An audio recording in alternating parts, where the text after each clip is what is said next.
It's one water story I still shake my head when I think about it.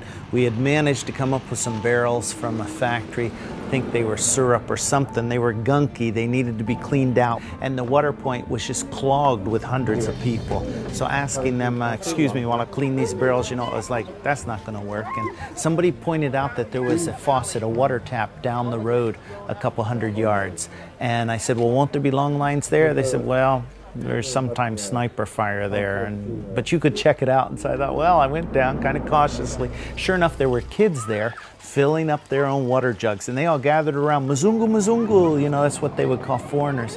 What are you doing? And there was one older boy among them who spoke French, and so I could communicate with him.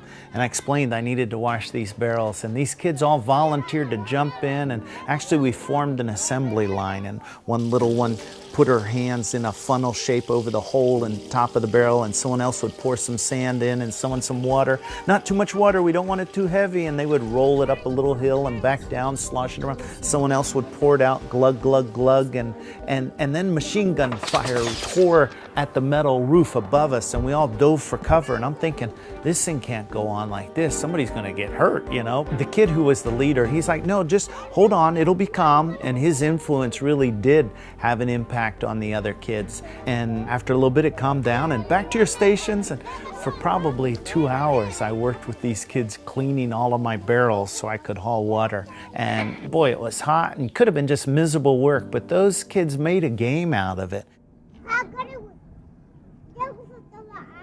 This kind of experience,